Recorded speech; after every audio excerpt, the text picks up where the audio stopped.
Shalom, tudo bem com você?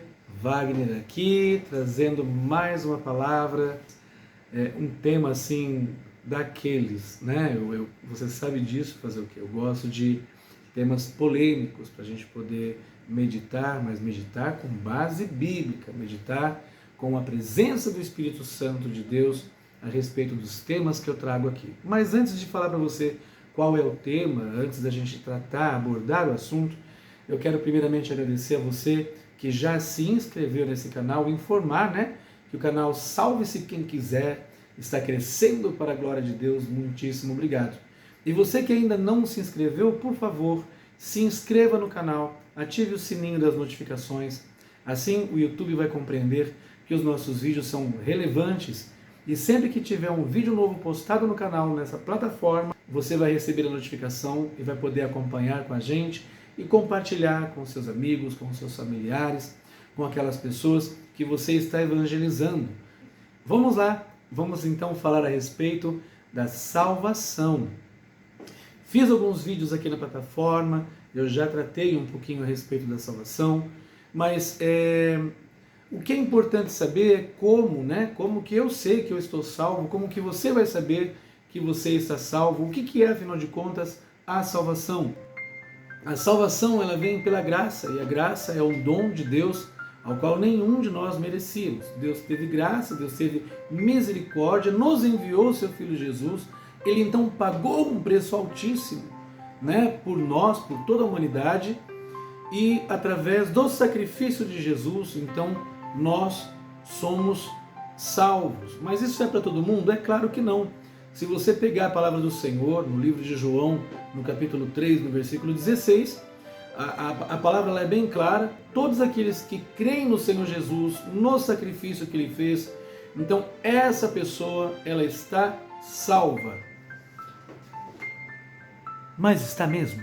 Vamos falar um pouquinho a respeito da salvação. Como que eu sei que eu estou salvo? Primeiro, o próprio Espírito Santo de Deus, que habita dentro de mim, ele vai testificar que eu estou salvo. Então eu não tenho dúvidas em relação à minha salvação.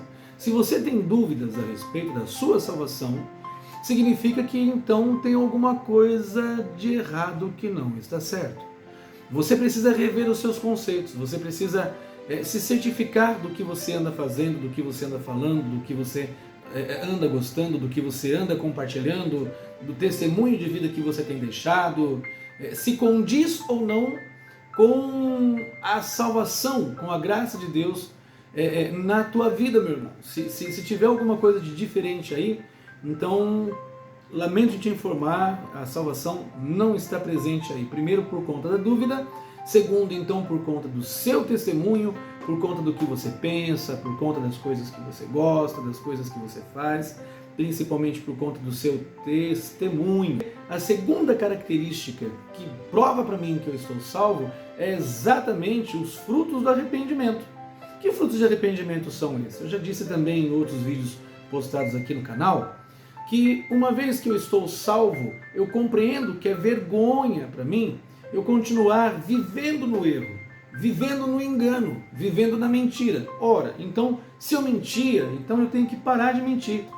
Se eu roubava, se eu praticava adultério, pornografia, se eu bebia, então qualquer coisa que eu fazia que não condiz com a palavra de Deus, se isso eu fazia e hoje eu, graças a Deus, eu não faço mais porque eu entendo que a vergonha é desonra para Cristo, é desonra para mim, para minha pessoa, é desonra para outras pessoas que estão à minha volta, é escândalo até. Então, se eu não pratico mais, se eu mudei, então isso também testifica, isso também prova que, graças a Deus, eu estou salvo. Agora, eu estou salvo todos os dias? É claro que não. Nós temos que lutar todos os dias contra o pecado, mas também contra a causa dele, a morte. E eu não estou falando somente da morte física, tá? Eu estou falando da segunda morte, que é justamente a condenação ao inferno, que é a morte da alma. Você consegue me entender isso? A gente tem que ter uma temência muito grande, ter um cuidado muito grande ao dizer que nós estamos salvos. A salvação ela deve ser conquistada todos os dias. a cada momento. Então, eu preciso ter certeza da minha salvação. Não são todos que serão salvos, está escrito lá em João 3,16, somente aqueles que crerem nele, que crerem no Senhor Jesus, né? Os que crerem e forem batizados, esses estão a salvos. Tem algumas características que mostram para mim, que mostram para você, que nós estamos a salvos. É ter a testificação do Espírito Santo. O segundo ponto, então, é a nossa mudança de atitude, de pensamento, de testemunho, e assim vai, meu irmão. E também o nosso testemunho do nosso dia a dia. O que eu tenho feito para poder honrar e glorificar o meu Deus? O que você tem feito para poder honrar e glorificar o teu Deus? O tempo, né, o conhecimento da palavra, o tempo que você tira para você estudar a palavra de Deus, para você se aprofundar na palavra de Deus, essa sede de estudar o Evangelho também é uma característica dos salvos.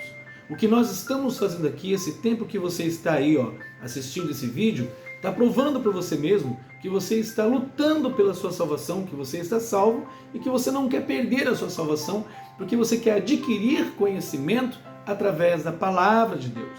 Isso é importantíssimo. As pessoas que não estão salvas ou que não sabem o que é a salvação, não entendem que a salvação vem pela graça, elas não se importam tanto com a palavra de Deus. Se eu deixo de me alimentar da palavra de Deus, se eu deixo de buscar, então eu perco a minha salvação? Perde. Quanto mais nós nos afastamos da palavra de Deus, quanto mais nós nos afastamos da presença de Deus, então nós vamos nos esfriando na fé. A fé, ela vem pelo ouvir, e ouvir a palavra de Deus. Então, quando você ouve a palavra de Deus ela é alimento, e ela vai transformando o seu interior. Então, a mudança, a salvação, ela não acontece de fora para dentro, mas de dentro para fora. E quando você se afasta das coisas de Deus, das obras de Deus, do reino de Deus, não é? Mateus 6,33 fala sobre isso. Busca primeiramente o reino de Deus e sua justiça, as demais coisas lhe serão acrescentadas. Se você deixa de buscar o reino de Deus, se você se afasta da presença de Deus, você vai perdendo a sua salvação. E a chance de ser salvo também. Diz a palavra de Deus, livro de Hebreus, capítulo 6, a partir do versículo 4, vamos ler lá e vamos ler com atenção, tá? Olha só, diz assim: porque é impossível que os que já uma vez foram iluminados e provaram o dom celestial e se tornaram participantes do Espírito Santo, ou seja, aqueles que já estão salvos, é impossível, tá? E provaram a boa palavra de Deus e as virtudes do século futuro e recaíram, ou seja, se afastaram, voltaram à sua natureza humana, é impossível que sejam renovados para o arrependimento, pois assim quanto a eles, de novo crucificam o Filho de Deus e o expõem à vergonha, ao vitupério. Aqui diz, meu irmão, que é impossível aquelas pessoas que saíram da graça, saíram da presença, serem renovados para a salvação. O que quer dizer com isso? Quer dizer assim, eu estava na presença, eu estava na graça, eu estava cheio da graça, cheio do Espírito Santo. Eu sou testemunho da existência de Cristo, mas eu retrocedi, eu caí, voltei para trás, eu voltei à minha velha natureza humana, voltei a cometer, né, os erros que até então eu cometia, e aí agora eu me arrependo de novo.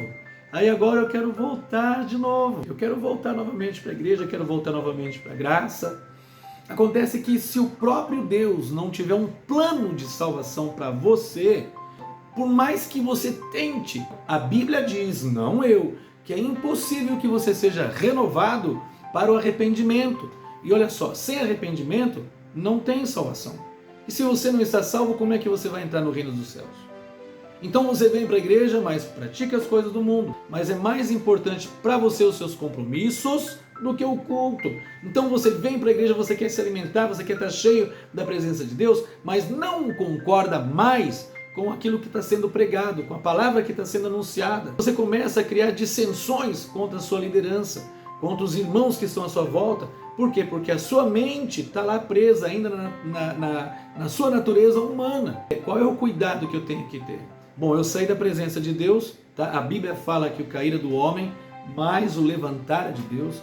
Então, quando a Bíblia diz isso, o que a gente precisa compreender é que você até pode ter saído da presença de Deus. A gente tem o exemplo ali do filho pródigo, que saiu da presença do pai, foi dada a herança para ele, ele gastou toda a sua herança com aquilo que não devia, voltou e foi aceito como um bom filho. Então Deus, como um bom pai, vai aceitar você novamente como filho. Você não deixa de ser filho. Então, uma coisa é você ser filho, outra coisa é você ser salvo. Eu posso até ser filho de Deus, mas eu posso não ser salvo. É isso mesmo. Eu posso permanecer na minha rebeldia. Eu posso permanecer na minha desobediência. Eu posso permanecer no meu achismo. Então, por mais que eu seja filho de Deus, eu não estou caminhando para a salvação e o meu futuro, então, é o abismo.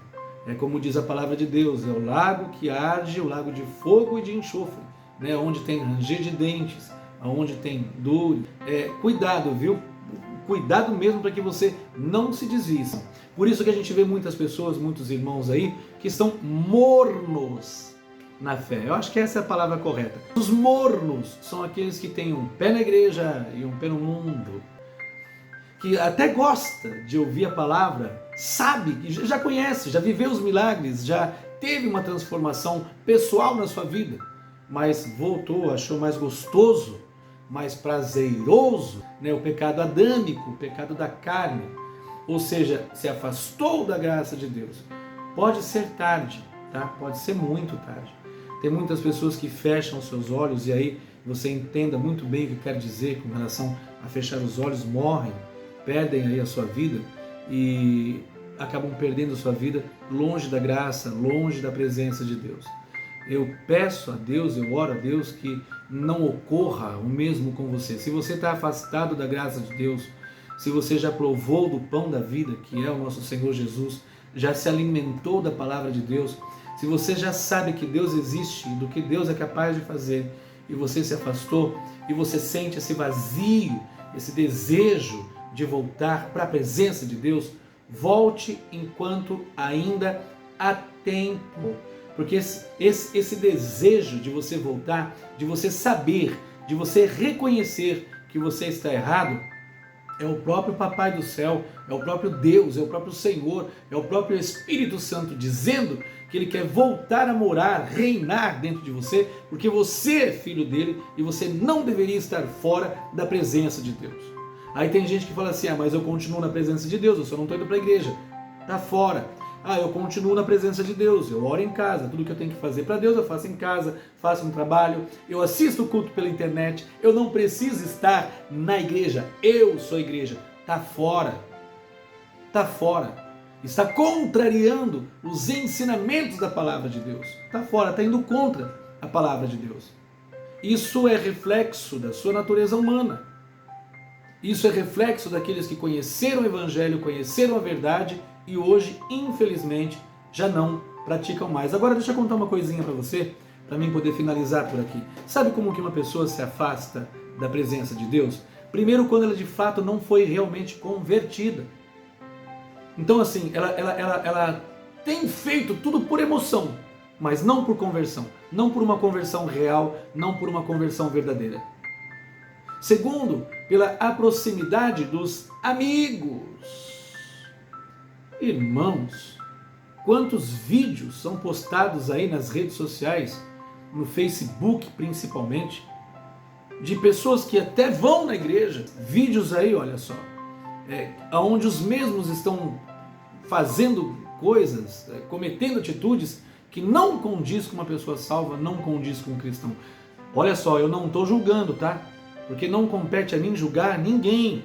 É o Espírito Santo de Deus quem convence a pessoa do arrependimento, do juízo, né, e da justiça. Então, eu não posso julgar ninguém e nem aconselho que você faça o mesmo. Não aponte o dedo, não a julgue, não julgue ninguém.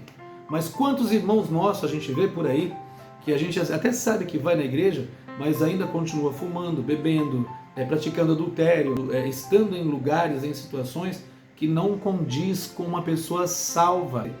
E aí posta nas redes sociais, posta no Facebook. Cuidado, o seu testemunho, ele fala muito por você. O que você faz tem um poder assim muito grande na vida de outra pessoa. O que você fala, a sua palavra, tem um poder muito grande na vida de outra pessoa. Se você quer ser uma pessoa influenciável, seja influenciável pelo poder do Espírito Santo de Deus e pela palavra de Deus. É ela quem nos molda. Não seja influenciável, não seja influenciado pelo mundo, pelas práticas do mundo. Eu não estou dizendo aqui porque assim, olha só, você, antes da sua conversão, por exemplo, você gostava de comer arroz, um exemplo, tá? Um exemplo. Aí hoje você se converteu, você não come mais arroz. Eu não estou dizendo que você deixou de gostar do arroz, você não come arroz porque você converteu, isso não é conversão, tá? Isso não é conversão, isso é hipocrisia. Eu me converti, gosto de algumas coisas, tá bom? Mas não é porque eu gosto que eu vou fazer, não é porque eu gosto porque eu vou comer, não é porque eu gosto que eu vou estar. A Bíblia fala assim que todas as coisas são lícitas, mas muitas delas não convêm, ou seja, eu posso fazer todas as coisas, mas não devo fazer todas as coisas. Eu preciso entender que eu, como uma nova criatura, eu preciso honrar a Deus e não crucificar Jesus Cristo, aquele que me salvou de novo. Tá bom? Volto a repetir para você que não é inscrito, se inscreva no canal, não ative os sininhos, o sininho das notificações, tá bom? E vamos lá, bola para frente. Deus abençoe. Fica com Deus.